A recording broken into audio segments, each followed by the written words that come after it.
कभी कभी नए उपासकों से जब वार्ता होती है और वो कृपा करके अपनी दिनचर्या बताते हैं कि हम 6:30 बजे स्नान करते हैं, तब लगता है कि क्या साधना करोगे आप। कोई भी हो, अगर आप किसी भी तरह प्रमाद स्थिति करते हैं और 6:30 बजे तक सोते हैं तो संशय है आपके ब्रह्मचर्य पर, नहीं रह सकते ब्रह्मचर्य। जो शास्त्र और शास्त्रवेत्ता महापुरुषों ने अनुभव किया है, 4 से और 6 बजे के बीच में जो शयन करता है ब्रह्मचारी हो ही नहीं सकता, ब्रह्मचर्य रह ही नहीं सकता। या तो वो 2 बजे 3 बजे तक भजन किया हो, पूरी रात जग के फिर सोया हो तो चलेगा, वो भजन का आवेश संभालेगा।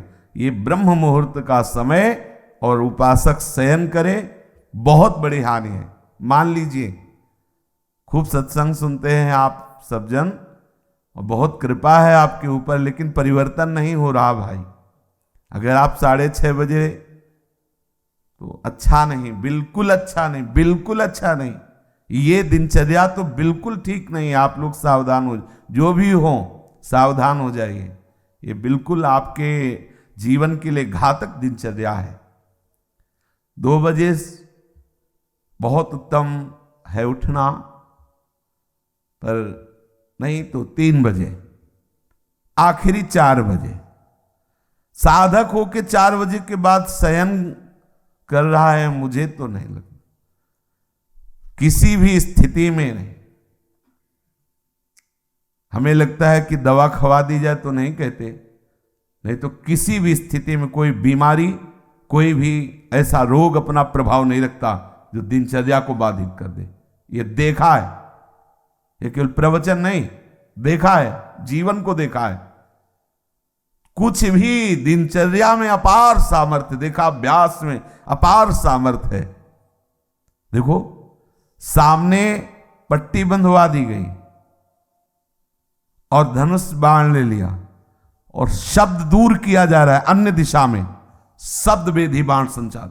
अभ्यास देखो, आंख में पट्टी बंधी हुई है, शब्द किस दिशा से हो रहा है एक श्रवणेंद्र से देखना है और बाण वही संधान करना जहां से शब्द निकला है। अभ्यास देखो, अभ्यास का प्रभाव देखो, कितने से चमत्कार अभ्यास में लौकिक, और आप परमार्थ के पथिक, और आपका यह अभ्यास कि आप उठे और फिर सो गए। क्या मतलब, आपकी दिनचर्या क्या है? आप भगवद आश्रित, इसका मतलब प्रमादी थोड़ी है। आप भगवद आश्रित, इसका मतलब प्रपंची थोड़ी है। अहम का त्याग करके भगवद आश्रित होकर हम भगवत मार्ग में चलने वाले पथिक हैं। इसलिए सबसे प्रार्थना है, जो पीछे हुआ आज से एक नई दिनचर्या आप देखो। जो पूर्व की दिनचर्या ठीक है तो उसे लिखो, नहीं तो सुधार करके और स्वयं श्री जी के सामने वो दिनचर्या रखो। दिखाने की जरूरत नहीं है, बहुत बार देख लिए, बहुत बार रजिस्टरों में रखा हुआ है सब दिनचर्या। अभी आ जाएगी उठ के, 2 बजे उठे, 3 बजे ये, 4 बजे वो, 5 हो सकता है जिस दिन लिखो उस दिन 2 बजे उठ जाओ कि आज उठे, पक्का उठे, सत्य कह रहे हो, 2 बजे लिख दिया। इससे काम नहीं चलना। आप अपने को खुद साक्षी करके प्रभु के सामने और नियमावली में बांधो। बिना नियम के प्रेम उत्पन्न नहीं होता। वो प्रेम की एक दशा है जो नेम को लय कर देती है। नियमावली में आपकी दिनचर्या सही होनी चाहिए, आपकी नियमावली ठीक होनी चाहिए। किसी भी संत के जीवन को आप देखिए, देखो एक स्थिति सिद्धावस्था में ऐसी आती है स्वाभाविक कि उनको देह से संबंध नहीं रह जाता। अब उनकी बात अलग, आपकी अवस्था और उनकी बीच सत्संग में हुक्का मांग करके परमहंस जी, रामकृष्ण परमहंस जी कभी पकोड़ा मांगते, कभी, अब उनका हम अनुसरण थोड़ी करेंगे इस बात में कि भाई धरो हुक्का, रुको और हम पी रहे। हम महापुरुषों का अनुसरण थोड़ी कर सकते हैं। महापुरुष किस दशा में, किस स्थिति में, उनके जो नियमावली उपदेश है, वो कहीं नहीं बोले उपदेश में कि हुक्का पियो, नहीं बोले। तो जो उपदेश बोले वो हमें आचरण में उतारने। हम क्या करते हैं, सीधे महापुरुष व्यास भरोसे कुंवर के, सीधे वो जो इस स्थिति में है ना, बस केवल इतना ही पकड़ते हैं, काहू के बल भजन को, इसलिए भजन नहीं करना, काहू के आचार इसलिए आचार नहीं करना। मतलब जितेंद्रियता, पवित्रता और ये सब। क्या पवित्रता? गुरुजी ने कहा है थैली है मल की, क्या पवित्रता? हाँ, उसमें क्या सुना है नहीं प्रवचन में, आचार गए और जितेंद्रियता आदि नहीं। और वो व्यास भरोसे ये बात आई, सोवत पाव पसार। तो 6:30 बजे इसलिए जगला पड़ेगा कि 7 बजे 7:15 बजे सत्संगों में आना है, वो आ जाते हैं तो जल्दी जल्दी तिलक लग, जय गुरुदेव, जय महाराज, हाँ जय हो महाराज, वाह वाह वाह, हाँ क्या सत्संग में हो रहा है भाई। बहुत जीवन कीमती है। अभी कल ही पता चला कि कोई बहुत प्रियजन है, उनके यहाँ कैंसर हुआ। अब क्या दशा, ना भोजन सही पा सकते हो ना कुछ, और ये कैंसर आदि ऐसी बीमारियां हैं कि अभी तक जितने हमारे दर्शन में आए, एक आध बात अलग, उन सबको श्री जी ने जल्दी बुला लिया, जितने भी दृष्टि में आए। तो हम तुम अमरौती खा के थोड़ी आए हैं, कोई न कोई व्याधि मंदिर है, कब देवता का पर्दा हट जाए। जैसे बहुत मंदिर में सब देवता होते ना, ऐसे शरीरम व्याधि मंदिरम, पुजारी कब पर्दा हटा दे, कौन सा, बोले अब कैंसर देवता आ गए, होश उड़ जाएंगे भैया। देखो तुम्हें अभी रिपोर्ट में बता दी जाए तुम्हारी किडनी खराब, फिर देखो क्या होता है तुम्हारा। अगर डिप्रेशन में ना पहुंच जाओ तो बताना, ब्लड प्रेशर अपने आप उछाल मारने लगेगा, क्योंकि चिंतन, आज तुम स्वस्थ हो तो प्रमाद करते हो, और कल प्रमाद करने का अवसर नहीं रहेगा, अवसर ही नहीं रहेगा। अनन्य चिंतन रोग का होने लगेगा। अगर भगवदाकार वृत्ति नहीं हुई तो आप ये मत समझो मृत्यु कोई खिलवाड़ नहीं है। मृत्यु का संदेश सुनकर अच्छे के जमीन खिसक जाती है, होश खराब हो जाते हैं। कैंसर, अब न रात में नींद न दिन में चैन, अनन्य चिंतन उसी का शुरू। अब क्या करें, घबराहट, थोड़ी थोड़ी देर में मरना है तो जो दुकान मकान पति पुत्र परिवार जितना सब भाई वो सब काटने दौड़ता है, ये सब छूट जाएगा। भजन कोई साधारण वस्तु है। इसलिए भर्तृहरि जी महाराज कह रहे हैं, यावत स्वस्थ वेदम गृहम कलेवरम यावत च दूरे जरा। जब तक बुढ़ापा दूर है, जब तक तुम्हारे शरीर में रोग कोई नहीं हो जा रहा, होगा ऐसा थोड़ी कि तुम कोई लिखवा के लाए कि नहीं, होगा। जब ऐसे परमहंस को कैंसर हो सकता है, रामकृष्ण परमहंस जी को, पूज्य भाई जी के उदर में कैंसर हो सकता है, वो फिर अपने लोग तो अधिकारी ही है इस दंड के। अपने लोग तो अधिकारी, न जाने कितने इन भजनानंदी महापुरुषों के शरीर में ऐसी व्याधियां हो सकती है, तो अपने लोगों को तो पूरा रजिस्टर रखा हुआ है। सावधान हो जाइए, प्रमाद मत कीजिए, बहुत बढ़िया अवसर आपको मिला है। भगवत चरणारविंद का आश्रय और सतत जप, ये बिल्कुल खुली दो बातें हैं, ज्यादा इनमें समझने की जरूरत नहीं। अंदर से भगवत आश्रय और जिह्वा से जप, राधा वल्लभ श्री हरिवंश श्री हरिवंश। क्या जाता है भैया, अगर रोज का रोज शाम के हिसाब आपको न दिखाई दे तो बताना, रोज आपको वैराग्य बढ़ा नजर आएगा, आपको नजर आएगा, अरुचि होने लगे। सच्ची कहते हैं भजन का प्रभाव, ये तो भगवत कृपा से भगवत चर्चा हो रही नहीं। 1 मिनट के लिए अंदर से मन राजी नहीं, ये जो हो रहा है 1 मिनट के लिए राजी नहीं कि अब ये सब, बस यही लगता है चुप, किसी से मिलो मत, बंद करके दरवाजा अपने कमरे का, बस एकाकार वृत्ति। कब शरीर किस दशा को पहुंच जाए, बेकार काहे को बहिर्मुखता में फैल रहे हो, शांत। इसका फल है तदाकार वृत्ति में डूबना। और आपको बढ़िया अवसर मिला है, कोई जिम्मेवारी नहीं। देखो आप सत्संग सुन रहे हो, आप नाम जप कर सकते हो, नाम में ध्यान लगाए हुए श्रवणेन्द्रिय से सुनो। देखो बढ़िया आपकी समाधि अवस्था जा रही। सत्संग क्या है, एक समाधि अवस्था में डुबोने का बहुत बढ़िया, मतलब 1 घंटा 1.5 घंटा चर्चा हो रही, श्रवणेन्द्रिय के लिए कहीं अन्य जाने की जगह नहीं, और अंदर से आप नामाकार वृत्ति, मंत्राकार वृत्ति, बड़ा आनंद का विषय है। अगर हम भजन छोड़ दिए, बाह्य में ही समय व्यतीत किए, तो बाह्यकरण से आप सेवाएं करते रहो, बाह्यकरण से दिनचर्या करते रहो, अंतःकरण विषय चिंतन कर रहा है, तो आनंद बाह्यकरण को होना है कि अंतःकरण को?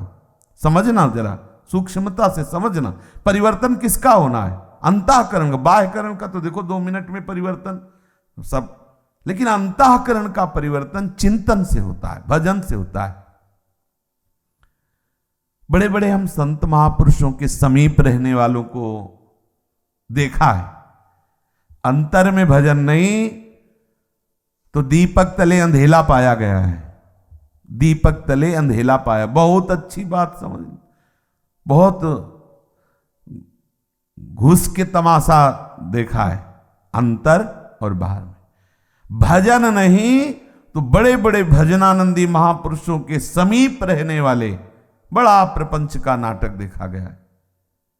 वो महापुरुष तो आनंदित रहते हैं क्योंकि उनके लिए तो एक ऐसी स्थिति है प्राप्त हो गई जहां प्रपंच का स्पर्श नहीं है, और उनके प्रभाव से बाहरी व्यवहार सामग्रियों की खूब बहुतायत होती है, तो नीचे भजन का मतलब नहीं रह जाता कि भजन क्या है, बस वो सम्मान और विषय आदि का सेवन, क्योंकि महापुरुषों का प्रभाव सम्मान दिलाता है, महापुरुषों का प्रताप वो वस्तुएं जो विषय संबंधी सेवन में आती, अच्छी से अच्छी वस्तुएं, होता क्या है अंतःकरण मलिन हो जाता है।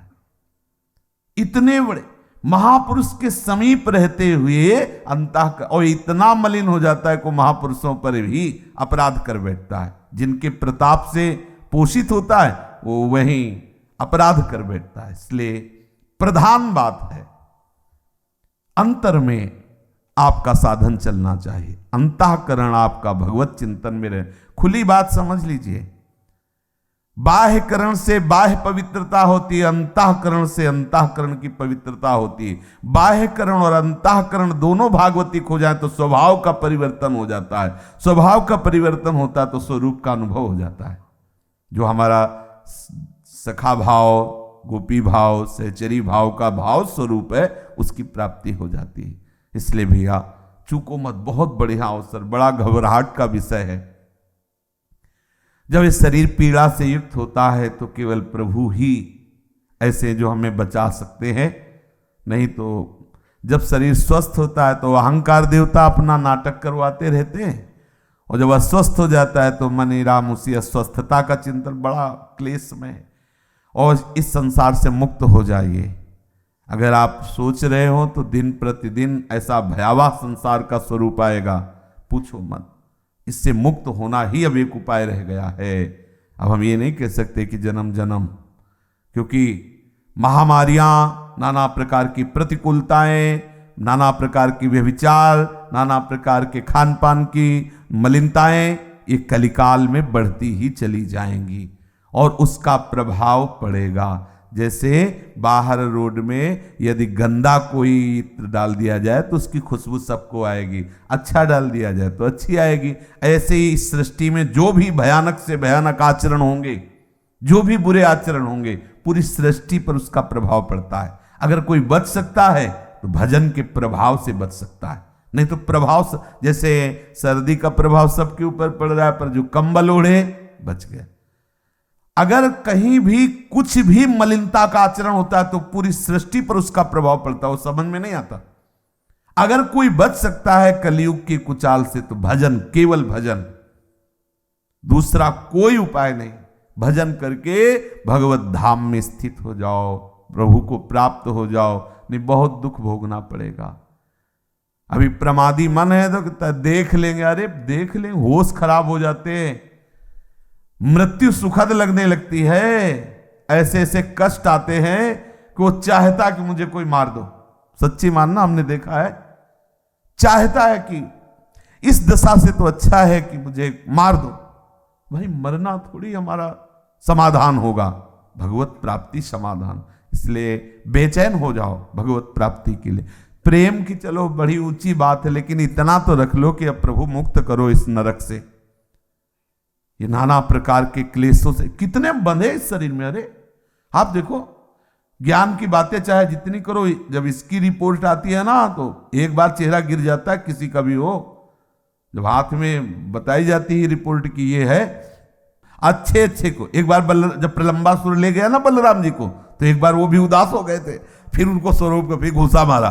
तो ऐसे ही साधक प्रहार करता है, अरे किसी भी विकार पर, अरे नहीं नहीं, हम तो प्रभु के आश्रित हैं, प्रभु के दास हैं, पर इतना प्रहार करने लायक बन जाओ, आपकी ऐसी मनोवृत्ति भगवदाकार हो कि आप प्रहार कर सको। इसलिए भाई सावधान रहो। ये सुबह 6:30 बजे तक सोना ये ठीक नहीं। आप सो करके सोने को गवा रहे हैं। ये सोने का समय है, सोने का, स्वर्ण का। और क्या बोले, सोने का समय गुरु जी का, खूब सो आनंद से, ऐसा नहीं। ये स्वर्ण समय है, ब्रह्म मुहूर्त, खूब ना। हमारे लिए तो हर क्षण ब्रह्म मुहूर्त है। ये तो केवल एक दिनचर्या के लेकर नहीं, हर समय हमारा ब्रह्म मुहूर्त है। हम प्रभु में लगे हुए हैं, इसलिए हर समय प्रेम में प्रभु का चिंतन हो रहा है। हर समय हमारे लिए महामंगल में, महापावन है।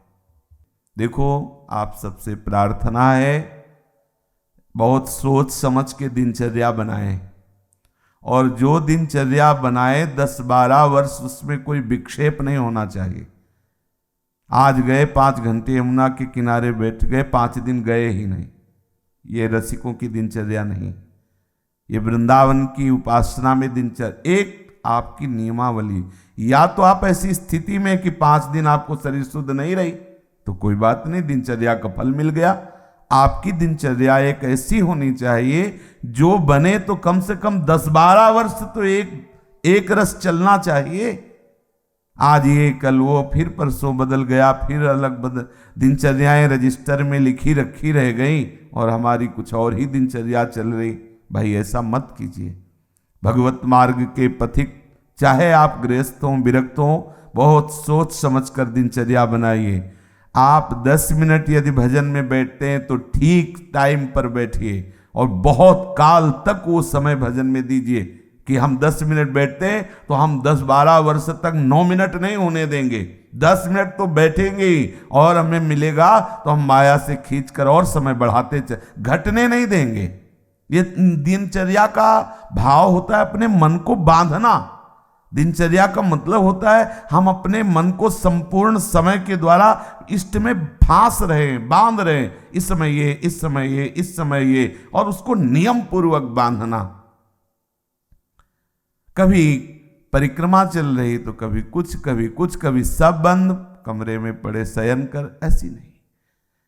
एक आपके आहार की, विहार की दिनचर्या होनी चाहिए।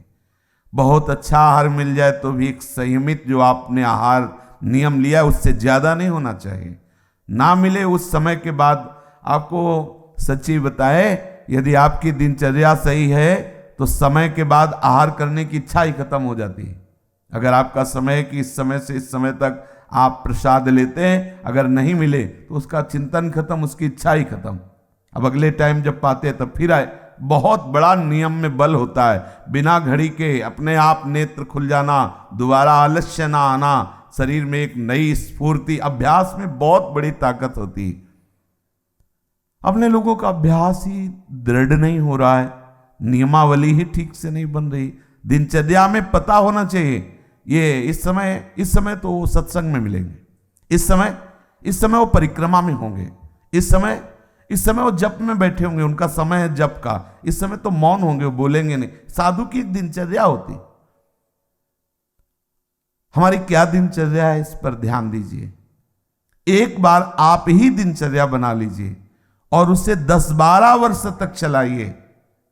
यह तेरे दिनचर्या बदलिएगा नहीं। माना भागवतिक है, लेकिन इससे मन संयमित नहीं होगा, इससे मन एक रस में नहीं आएगा, और एक रस नहीं हुआ तो फिर जीवत्व बाधा पहुंचाता रहेगा।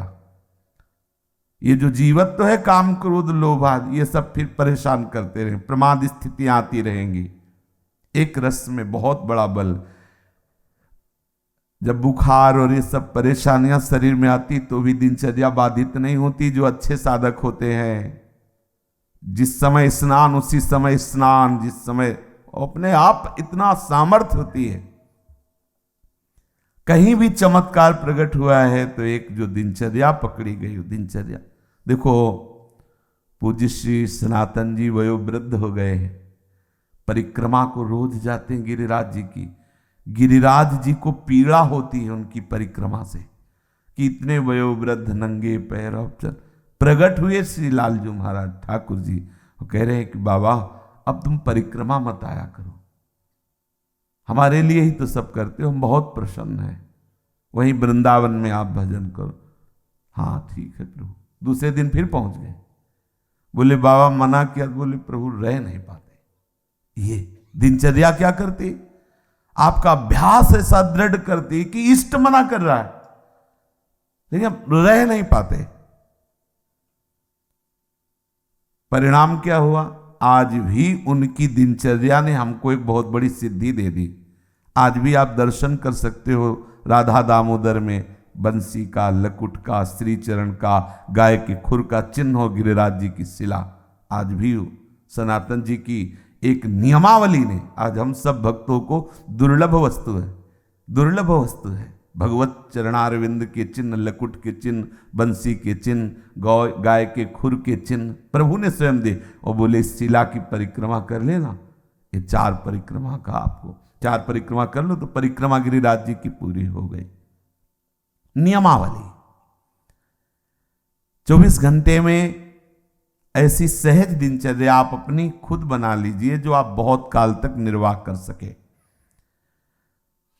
यमुना तट अगर हमारा जाना हुआ तो यमुना तट, बहुत मन हुआ तो नागरीदास जी करें गोवर्धन गिरिराज जी, और बैठो राधा को देखा है, अनुभव किया है, एक अलौकिक मतलब आकर्षण राधा कुंड में देखा है। सुबह सुबह जैसे चुपचाप कभी गए हैं और एकदम बैठ गए तो एक अलौकिक आकर्षण, एक दिव्य आकर्षण, एक भजन में एक दिव्य उन्माद। आसपास बड़े बड़े भजनानंदी महात्मा रहते हैं और श्री जी का वो नित्य स्थल राधा कुंड संपूर्ण ब्रज महिमा में, पर कहीं कहीं प्रभु विशेष अपनी लीला प्रकाशित किए।